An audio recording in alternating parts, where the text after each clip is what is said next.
Ya dah. Ya namanya menyembah Nabi Isa, yang jelas Nabi Isa haram disembah. Paham ya?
Ya teman-teman, shalom buat semuanya. Puji Tuhan, kita berjumpa lagi dalam video kali ini. Dan lagi-lagi saya membahas kepada kita, di mana ada sejumlah ustadz dan mereka berunding membahas tentang Yesus Tuhan kita. Dan bagaimana menurut mereka, jika ada orang niat saja percaya kepada Yesus dan menyembah Yesus sebagai Tuhan, dan menurut mereka itu adalah sesat dan itu adalah haram. Jadi teman-teman, kali ini kita akan membahas dan menjawab kepada mereka, siapakah yang sesat itu? Siapakah yang sesungguhnya yang sesat? Dan saya berkata, yang sesat itu adalah orang-orang yang seperti ini. Mereka menyesatkan iman orang Kristen, mereka membelokkan kebenaran Tuhan, dan mereka menentang Tuhan. Tentu saja, firman Tuhan berkata, mereka ini adalah orang-orang penyesat. Oleh karena itu, teman-teman, saya ajak kita melihat videonya terlebih dahulu. Mari kita saksikan bersama-sama.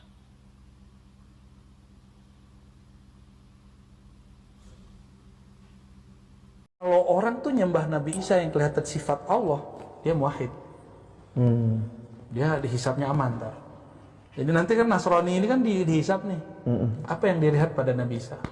Jika dia bilang, aku melihat engkau ya Allah, selamat ya. Tapi kalau melihat Isa binti Maryam tapi anak Allah, udah lewat. Berarti menyembah Isa dia.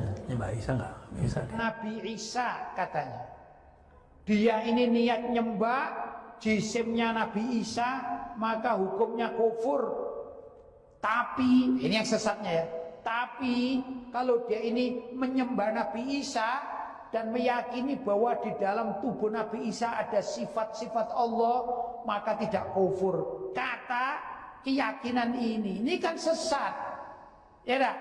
Ya namanya menyembah Nabi Isa, mau rohnya, mau jasadnya, mau namanya, dia niat menyembah Nabi Isa, ya syirik, kan begitu ajaran kita.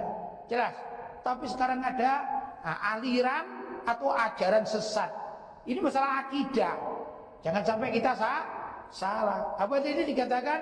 Kalau ada orang menyembah Nabi Isa, kalau yang disembah itu jasadnya, kata orang tersebut, maka hukumnya musyrik, tidak boleh. Tapi kalau ada orang menyembah Nabi Isa dan diyakini bahwa Nabi Isa itu mempunyai sifat-sifatnya Allah SWT, maka tidak apa-apa katanya. Gimana ini? Musyrik tak? Musyrik dia, ajaran musyrik. Yang jelas Nabi Isa haram disembah. Paham ya?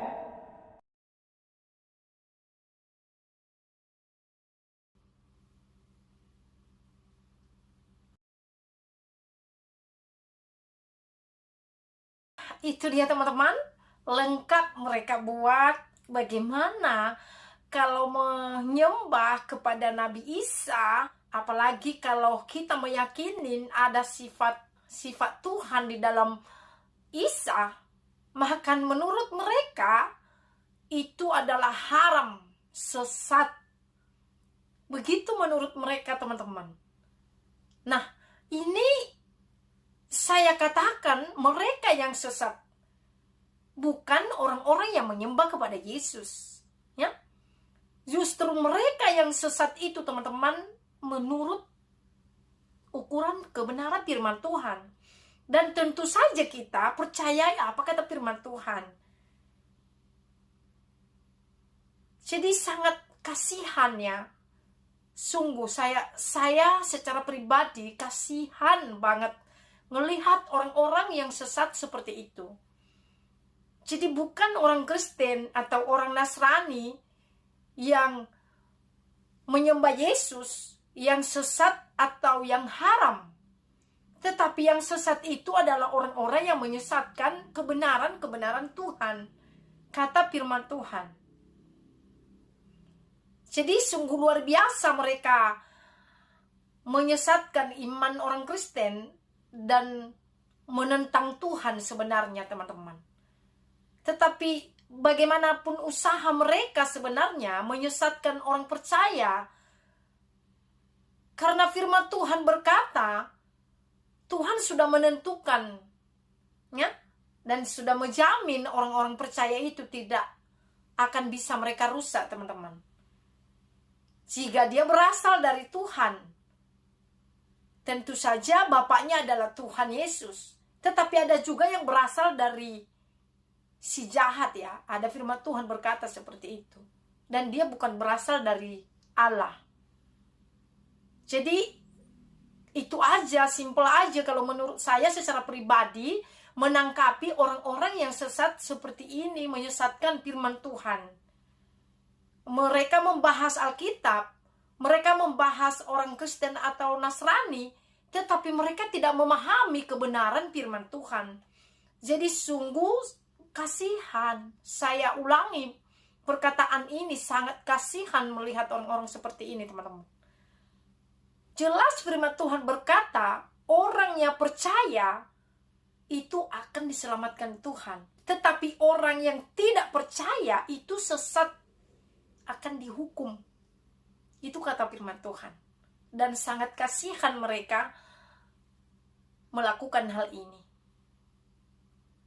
Mari kita langsung aja melihat firman Tuhan di dalam Markus 16 ayat 16. Bagaimana Tuhan menyampaikan kebenaran di situ, dan kita baca bersama-sama. Siapa yang percaya akan dibaptis dan diselamatkan, tetapi siapa yang tidak percaya akan dihukum. Jadi orang percaya akan diselamatkan, tetapi dia akan dibaptis ya. Baptisan itu dalam Alkitab, baptisan air dan juga baptisan Roh Kudus. Baptisan selam itu adalah tanda pertobatan ya. Manusia lama kita kuburkan dan manusia baru kita sudah datang di dalam Yesus. Siapa yang percaya akan dibaptis akan diselamatkan.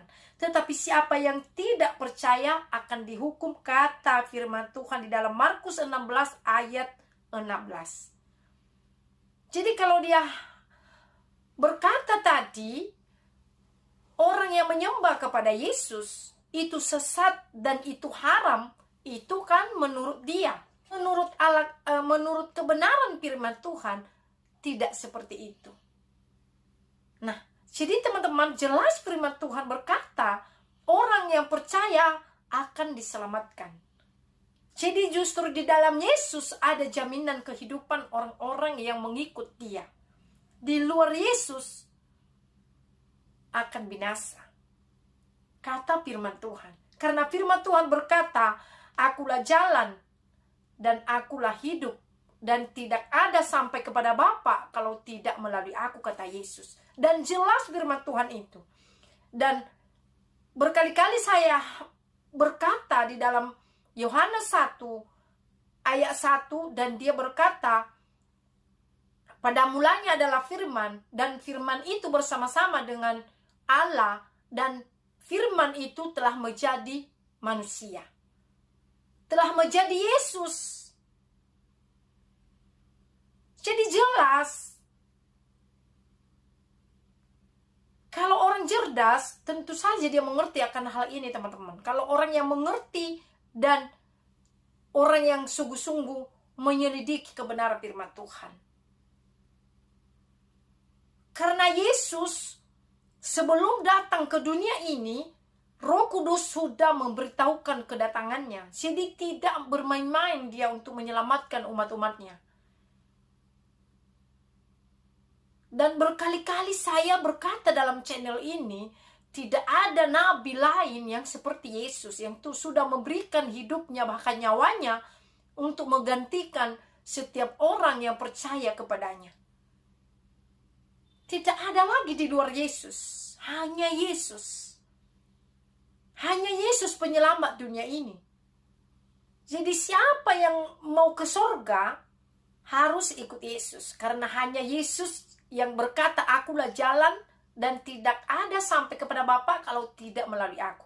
Jadi kalau mau ke sorga, ikut Yesus dong. Percaya kepada Yesus.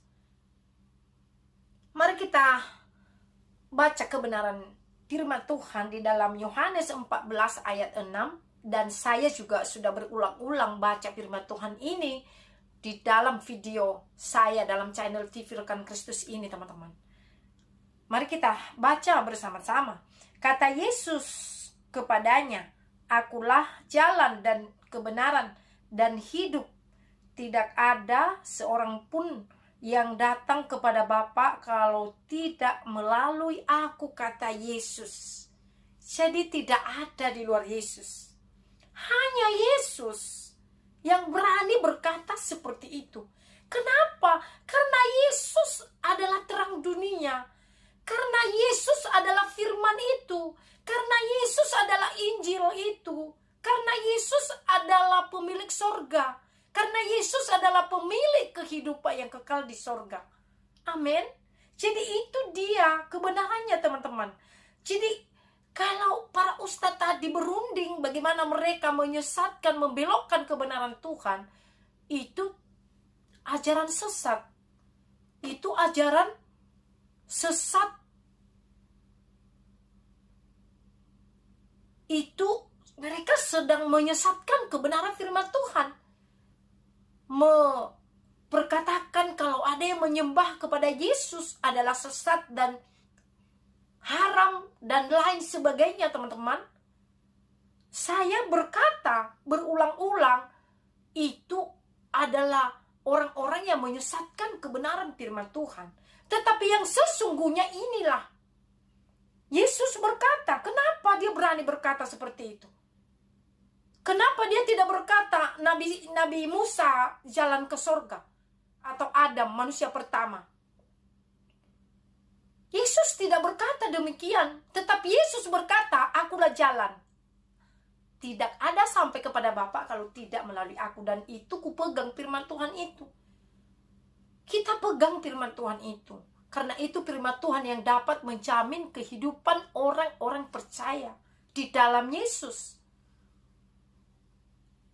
Kalau kita lihat Yohanes 10 ayat 30, bagaimana firman Tuhan berkata, aku dan Bapa adalah satu. Karena mereka juga sering berkata, kenapa Yesus harus dilahirkan, sekalipun kita sudah menjelaskan dan firman Tuhan sudah begitu jelas, tetapi tetap mereka mengeraskan hati. Nah, jadi firman Tuhan berkata dalam Yohanes 10 ayat 30 ini, aku dan Bapa adalah satu. Jadi Bapa itu adalah Yesus sendiri.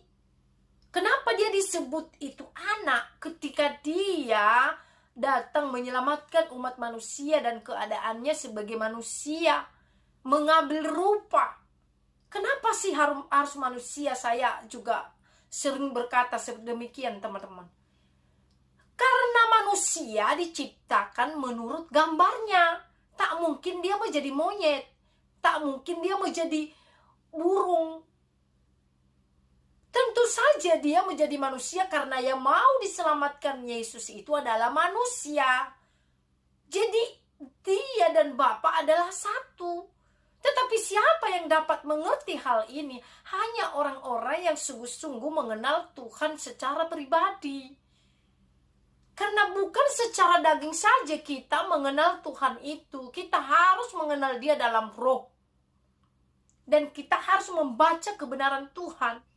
Jangan seperti penyesat ini. Mereka mengutip ayat Alkitab dan mereka menyerang iman orang Kristen. Tidak boleh kita seperti itu. Kalau kita seperti itu, kita sesat. Kalau ada orang seperti itu, pasti dia sesat. Kenapa? Karena dia tidak tahu jalan ke surga dan kebenaran itu. Jadi simpel aja mengikut Tuhan ini. Karena mengikut Yesus adalah pilihan. Mengikut Yesus adalah pilihan. Beriman kepada Yesus, percaya kepada Yesus adalah pilihan. Kembali kepada pribadi kita masing-masing. Tetapi saya mau tegaskan lewat video ini, teman-teman. Mari. Pilih Yesus. Ikut Yesus. Percaya kepada Yesus. Karena hanya Yesus yang dapat menyelamatkan manusia.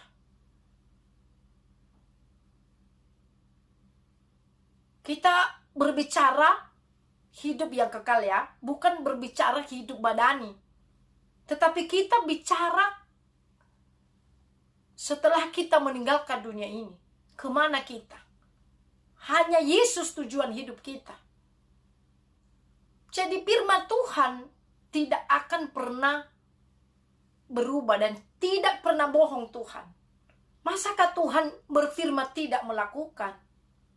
Tuhan itu sudah menjamin keselamatan saya dan saudara. Tuhan itu telah mati bagi saya dan saudara. Dan Tuhan tidak bermain-main untuk itu. Kalau kita lanjut di dalam ayat 35-nya, teman-teman.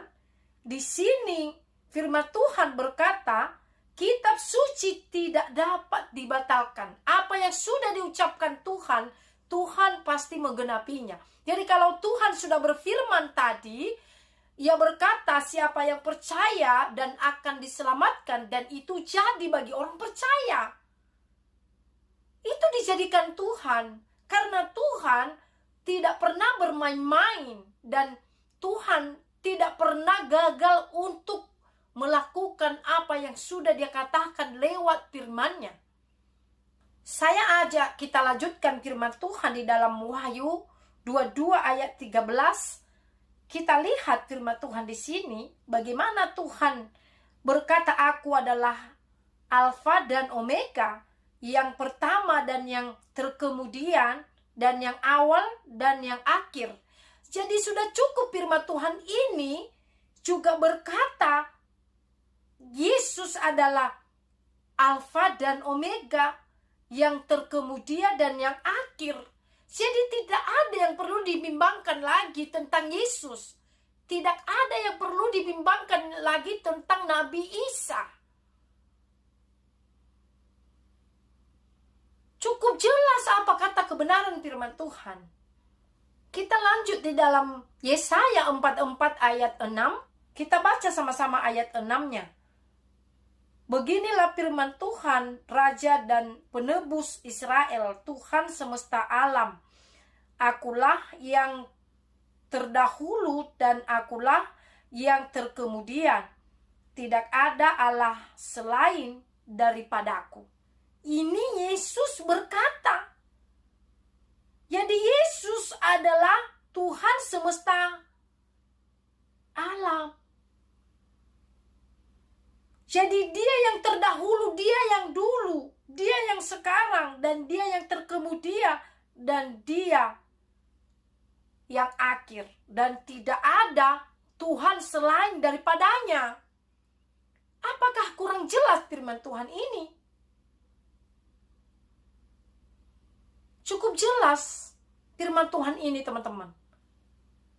Kalau kita kembali kepada Wahyu 1 itu ayat 8, kalau kita lihat, mari kita lihat lagi apa kata kebenaran firman Tuhan di sana. Dan Tuhan mengulang-ulangi perkataannya di dalam firman-Nya, teman-teman. Kita lihat sama-sama. Aku adalah Alfa dan Omega, firman Tuhan Allah, yang ada dan yang sudah ada dan yang akan datang, yang Maha Kuasa. Ini Yesus berkata, aku adalah Alfa dan Omega, firman Tuhan Allah, yang ada dan yang sudah ada. Sudah ada, bukan baru dibuat. Sebelum kedatangan Yesus ke dunia ini, sudah diberitahukan oleh malaikat kepada Maria. Jadi kedatangan Yesus itu adalah pekerjaan Roh Kudus. Karya Tuhan itu sendiri, bukan buatan manusia. Itulah kasih Tuhan kepada orang-orang yang percaya kepadanya. Apakah ada yang bisa melakukan hal itu di nabi lain? Mari tunjukkan kepada saya yang sudah memberikan nyawanya bagi hidupnya untuk menebusnya. Selain daripada Yesus. Hanya Yesus. Nah, jadi aku adalah Alfa dan Omega, firman Tuhan Allah, yang ada dan yang sudah ada dan yang akan datang, yang Maha Kuasa, yang akan datang. Dan dia adalah Allah yang Maha Kuasa. Dia membawa kuasa.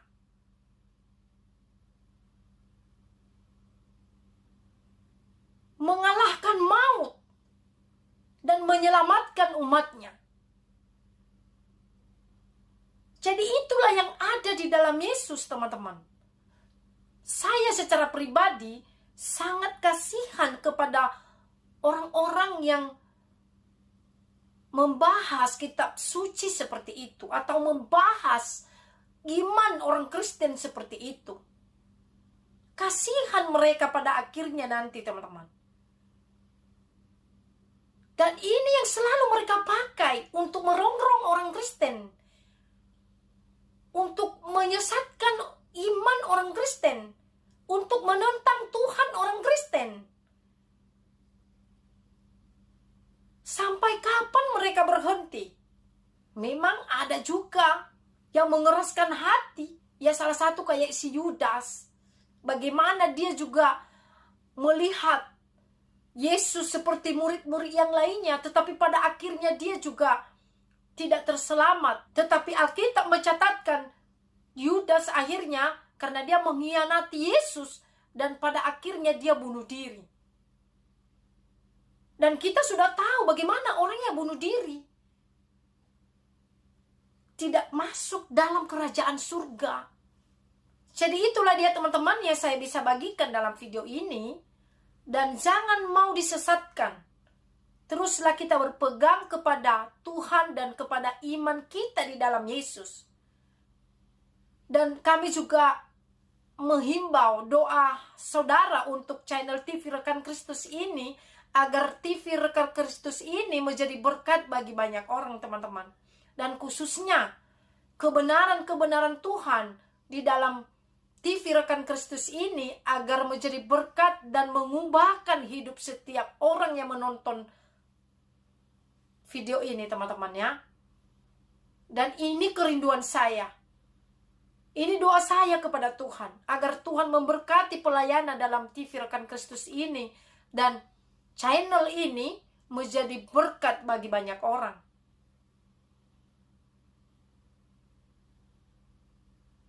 Tuhan Yesus memberkati teman-teman. Sampai jumpa di video yang berikutnya.